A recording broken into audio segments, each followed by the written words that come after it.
Welcome to the Edgar Rice Burroughs mini podcast, episode number 13. These short podcasts are designed to supplement the full-length episodes hosted by myself, Jess Terrell, and Scott Stewart, in which we usually discuss one of Burroughs' novels in detail. Currently, the mini podcast consists of a chapter-by-chapter analysis of the 1912 novel Tarzan of the Apes. Now, my name is Tim DeForest.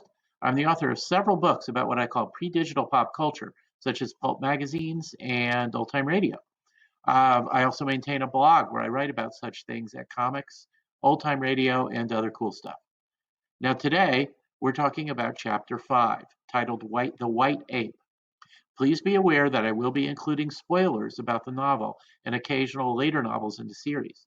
I would also recommend that you take a few minutes to reread the chapter before listening, as I work on the assumption that the listeners are familiar with the events of the chapter.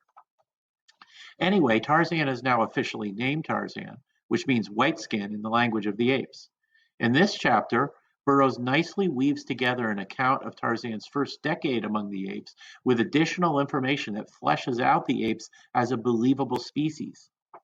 Kala's strong maternal instincts are emphasized as she cares for Tarzan even when he matures so slowly compared to the ape children, taking another year before he can walk on his own and remaining unable to take care of himself even when apes his own age have reached maturity.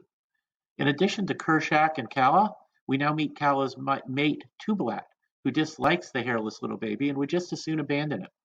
By the end of the chapter, Tublat is clearly established as an enemy of the future Lord of the Jungle. As Tarzan matures, it is his human ability to reason that adds to his enmity against Tublat.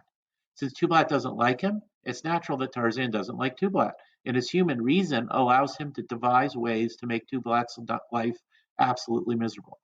In fact, the two major methods in which Burroughs shows us Tarzan's intelligence include something that allows him to torment Tublat. To quote from the chapter, quote, "Early in his boyhood, he learned to form ropes by twisting and tying long grasses together, and with these he was forever tripping Tublat or attempting to hang him from some overhanging branch. By constant playing and experimenting with these, he learned to tie rude knots and make sliding nooses. And with these, he and the younger apes amused themselves. What Tarzan did, they tried to do also, but he alone originated and became a proficient. One day, while playing thus, Tarzan had thrown his rope at one of his fleeing companions, retaining the other end in his grasp. By accident, the noose fell squarely about the running ape's neck, bringing him to a sudden and surprising halt. Ah, here was a new game, a fine game, thought Tarzan, and immediately he attempted to repeat the trick. And thus, by painstaking and continuing practice, he learned the art of roping. Now indeed was the life of Tublat a living nightmare. In sleep, upon the march, night or day, he never knew when the quiet noose would slip about his neck and nearly choke the life out of him. Kala punished. Tublat swore dire vengeance, and old Kershak took notice and warned and threatened, but all to no avail." Unquote.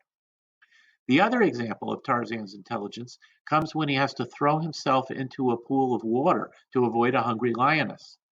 Once in the water, he stumbles across the movements that allow him to dog paddle. Soon he's swimming on a regular basis. Both these incidences, the rope making and the swimming, show curiosity, problem-solving intelligence, and enormous patience. These are the traits that the apes simply do not have. There's really no question about the young Lord Greystoke having a genius-level IQ, and the traits he shows here are planting the seeds to allow us to accept that he will have the curiosity, intelligence, and patience to teach himself to read and write when he gains access to the cabin in the next chapter. I think we can see elements of Burroughs' sense of humor in this chapter as well, as the young Tarzan grows horrified at his hairless figure and tries to coating himself with mud to try and hide this feature. Burroughs was quite good at injecting humor into a story. The Chessmen of Mars and the Mastermind of Mars, both discussed in our full-length podcast series, contain prime examples of just how funny Burroughs could be. In Tarzan, his attempts at humor will fall flat in a later chapter when he depends on a racial stereotype to generate laughs. But in this chapter, he's able to have some fun with how Tarzan sees himself. At the same time, though, This adds to the importance of him eventually figuring out that he's an MAN and not an APE when looking through the books he finds in the cabin. Finally, we should mention Tarzan's own sense of humor. Throughout the first novel, his humor has a definite cruel streak to it, something we don't see in the more mature novel, Tarzan, and future novels. Tarzan will always be most at home in the jungle, away from civilization. But it's clear that the influence of civilization does him some good, toning down his cruel humor and bringing him to the point where he will only kill for food or self-defense. But early on here, we see what the lack of a responsible adult giving him moral guidance, we see the effect that has on him, or the lack of effect. And he has a little bit of cruelty in his humor. Also, we note that Burroughs does ignore some strict realism here quite properly in order to move the story around. I was talking with my wife Angela about this chapter, and we both agreed that if this were real life, there would probably be nutritional problems with him sharing the diet of the apes, and there might be physical developmental problems, especially if he often tried to walk on all fours the way the apes did. But those are the sort of things, the sort of strict realism that Burroughs quite rightly ignores in order to make Tarzan the character he needs to be. Now that's it for now. Once again, my name is Tim DeForest, and you can visit my blog at Comics, Old Time Radio, and other cool stuff. You can find a link to my Amazon.com author page there, and we will be back next week with a look at Chapter 6. Until then, thanks for listening, and remember, if you're enjoying these podcasts, please take time to leave a review on iTunes. Thank you very much. Welcome.